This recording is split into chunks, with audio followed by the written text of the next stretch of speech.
What? Good morning, and thank you for joining us. I'm Detective Kim Jay with the Edmonton Police Service Historical Homicide Unit. We brought you here today alongside family members to speak about Michelle Hadwen. She was a 37-year-old woman who unfortunately lost her life in 2009. As outlined in our release, on October 6, 2009, just after 4 a.m., a passerby called 911 to report an injured woman lying on the road near 79th Street and 121 Avenue. This injured woman was Michelle. She was treated and transported to hospital with life-threatening injuries. Sadly, she succumbed to those injuries in hospital 2 days later. An autopsy at the time determined that her manner of death was homicide. We continue to withhold her cause of death for investigative purposes. I can tell you that Michelle's death was not due to a collision. Michelle was First Nations, originally from James Smith Cree Nation and Kisikus First Nations in Saskatchewan. Michelle first came to Edmonton around 1991. She traveled often between Alberta and her home province until 2007, when she made Edmonton her permanent home. Following her death in October of 2009, Homicide Section detectives connected with many of Michelle's friends and acquaintances in Edmonton, hoping to gather information that would explain how and why she was found injured in Eastwood on October the 6th. As a transient resident of Edmonton's vulnerable community, officers also connected with relevant agencies that may have had contact with Michelle at that time. Her whereabouts in the hours leading up to her passing remain a mystery, by several case reviews and follow-up investigations. What we do know is that Michelle was a very social person. She was well known, having many friends and acquaintances. She frequented 95th Street and 118th Avenue corridors, places such as Mona Lisa's, Reno Pub, The Hub, and the York Hotel. The York Hotel was located at 10401 96th Street. It was a common hangout for Michelle. She knew many people who lived there and many people who regularly visited the bar. Security footage from the location showed us that Michelle interacted socially with many people at the York on the evening of October 5th. She left alone on foot at 9 p.m., going westbound on 104 Ave. We truly believe someone saw Michelle between the time she left the York and the time she was located in the Eastwood neighborhood. For this reason, we are releasing additional photos and video of Michelle in hopes that these images may trigger someone's memory from that night. We're interested in speaking with anyone who was in Eastwood neighborhood in the early morning hours of October the 6th, just before Michelle was found. While some information may seem insignificant, even a small detail, such as recalling Michelle enter a vehicle, a business, board transit, talk to somebody, all of these things may help with the investigation. If you remember seeing Michelle that night, please contact us as soon as possible or submit an anonymous tip via Crime Stoppers. With the help from citizens, we're hopeful that we will someday bring comfort to Michelle's family, who continue to grieve without answers all these years later. I would like to now invite Michelle's auntie, Vera Roy, to share some words about her niece. Hi, everybody. Good morning. I'm the oldest of my family. My sisters are standing behind me for support, my brother-in-law. Michelle Hadwen Sanderson Cusans was born April 30th, 1972. She would have celebrated her 52nd birthday on April 30th this year. Michelle, as a young baby, was very vibrant, young, beautiful child, the oldest siblings of 5 for Annie and Josephine. She was a very outgoing child, tough little girl, I could say. She had, there was 4 or 5 relatives, boys. They played a lot, and Michelle left. Michelle left from James Smith to go live in Kisikus with her mom and dad. Through the years, Michelle, I got to meet Michelle when she was a teenager. Very beautiful. I can still see her come walking down the hallway. Brown hair, beautiful, resembling her father.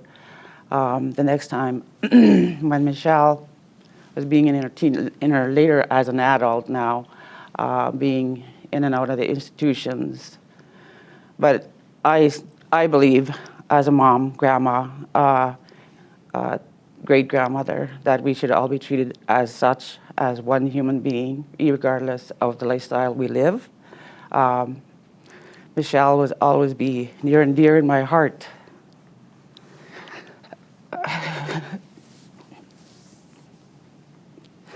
I've advocated for her since she left 14 and a half years ago, and I will continue to do that.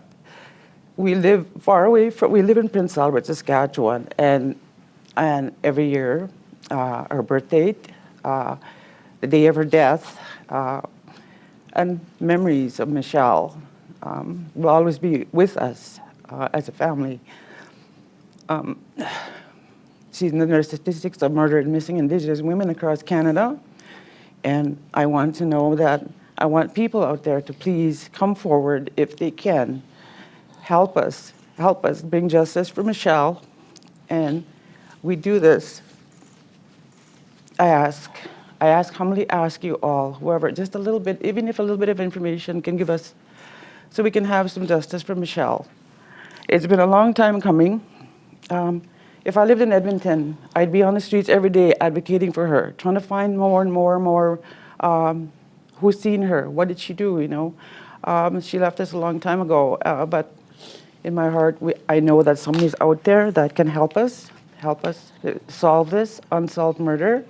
And we come from a big family unit.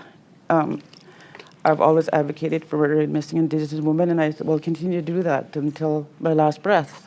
I truly believe that someone knows something out there. So please, please, from the bottom of my heart, I ask you to come forward and help us. Thank you. Now we'll invite Andrew to say a few words. Yep, whatever you do. Well, I'd like to introduce myself. My name is Kiwe Newton Ganibawit. Makondino Emagan. I'll translate. My name is North Wind Standing. I'm from the Bear Clan. I come here to look for answers. Well, what happened to my daughter? For the last close to 60 years, I haven't found out whatever happened to my mother in 1965. I'm content to go to my grave with not knowing, because the people that were alive in that day are all gone.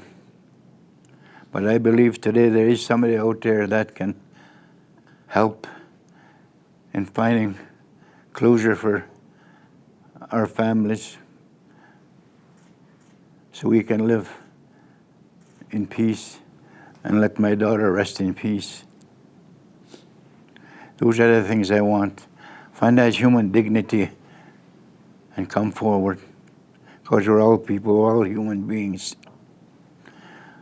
And for myself, I don't want to leave this earth not knowing what happened to my daughter. It's a hard thing to go through when you don't have any answers. So I plead with anybody out there to come forward. There's a time for forgiveness, and in my life I'm starting to forgive. And I can't forgive anybody I don't know who to forgive. It's been a struggle in my family, myself, my children, with the things that these young people are subject today in life, due to the system that is put in place for First Nation people in this country. We as people suffer because of who we are. It's not what we've done. We are punished for things like that, and we have to live that life. It's a sad place to live. You're not even welcome in your own home nation. You look like an alien. You're treated like an alien. Let's start treating each other like human being, fellow human beings, no matter where we walk, how we talk. I stress that because I'm in my more or less going home years now. I'll be 70 this year. And I'd like to know what happened to my daughter. Thank you.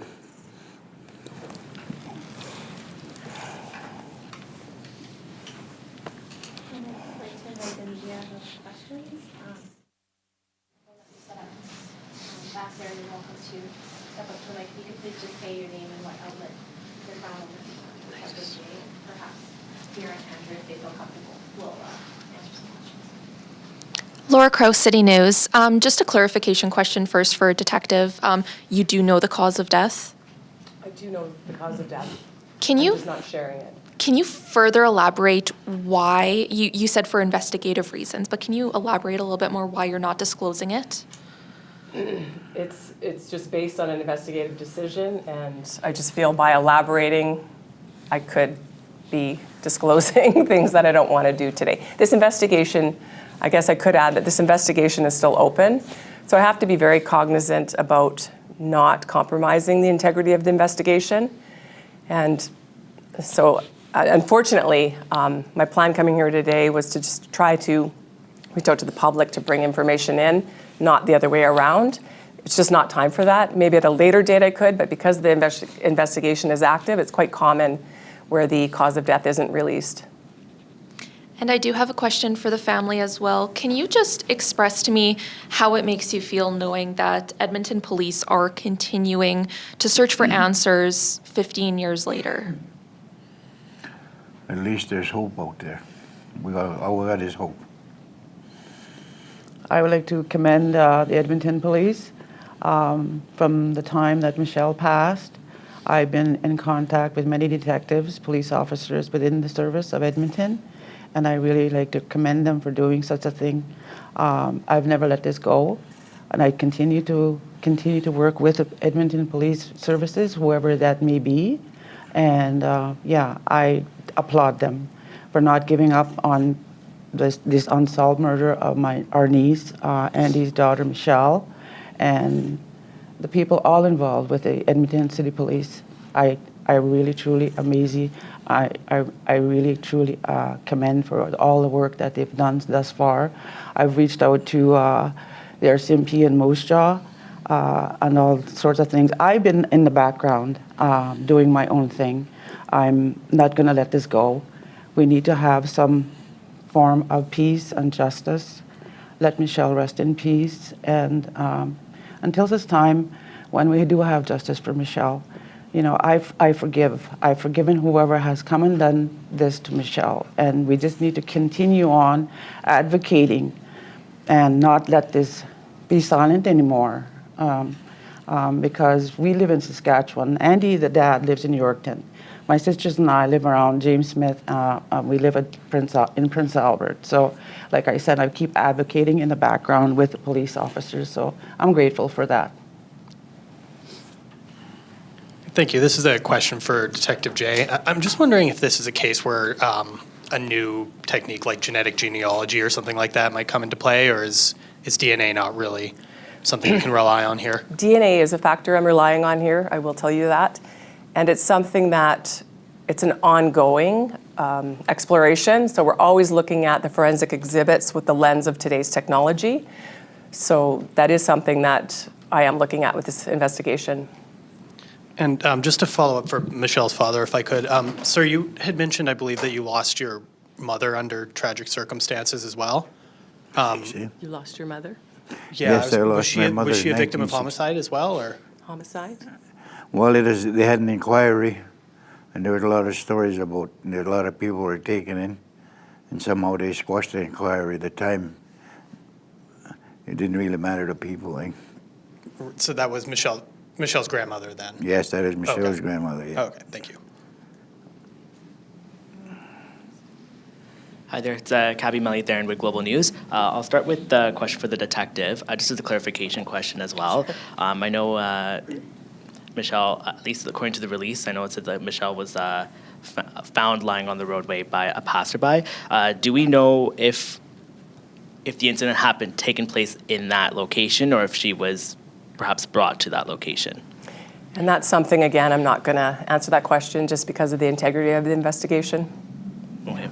And I have a question for any of the family members who'd want to speak on this. I just want to know, thanks for speaking out, by the way. I know it's a difficult time. What do you miss most about Michelle? Well,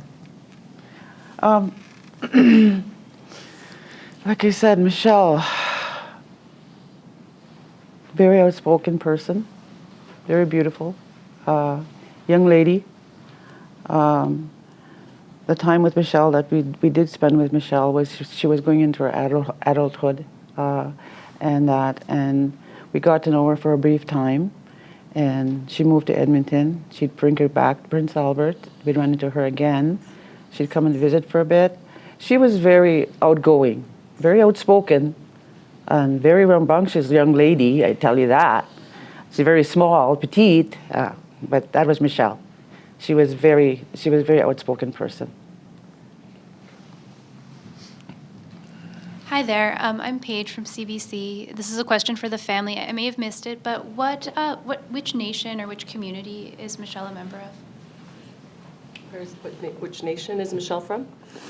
She's partly from Keysgones First Nation and James Smith. Her mother's from James Smith, and I'm from Keysgones First Nation. Thank you. And for Detective Jay, why did you decide to, and maybe for the family, but why are we talking about this case today? What sort of prompted this news conference today? This file has been under several reviews, case reviews, and that entails several follow-up investigations. There's been numerous detectives involved, and still we're at a point where no one's been arrested. Since I took over the file, I just thought there's got to be more I can do to generate some leads and generate that information that's so crucial. So this started off as just spitballing ideas with Crime Stoppers to try to do a video, and then it's evolved to today, which I think is just fantastic for the reach of this information to achieve the goal. I can't close this file the way it is, so I have to use the platform I have, the tools I have in my role to try to get justice and advocate for this family. You know, when I see how much advocating they're doing, I have to do my part. Any other questions?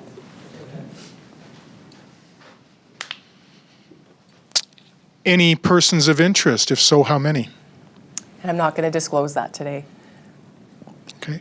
Can you tell us, you said where she was known to frequent, I believe? That's correct. Can you tell us how many days prior to when she was discovered she was last heard from, I guess, either from family or friends? She was heard from the night before.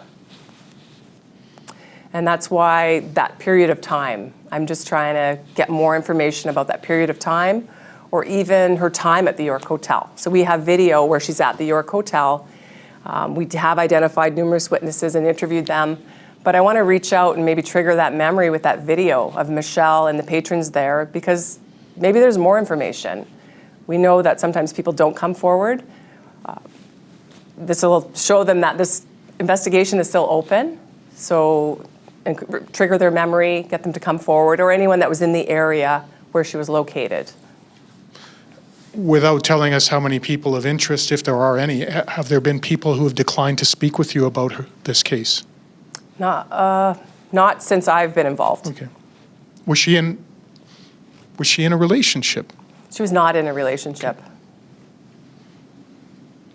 So just one last question for the detective. Was this ever part of, I don't know if it's still going on, but there's Project CARE around that time. Was this investigation ever part of that? We did consult with Project CARE at the time, but we did liaise with RCMP as part of our investigation. Right, okay. Yeah. Any other questions? Okay, go ahead. Not so much a question, but could the two family members say and spell their names for us? Yeah, or I can provide it through email too. Just your name, we'll get that, okay? Yeah. I'll send that through email, that's no Okay. problem. Okay, I'll send that right away, so don't worry guys, you'll get it right away. Hey, thank you so much for coming today, appreciate it. Thank you very much. Yeah. Thank you. Thank you. Thank you very much.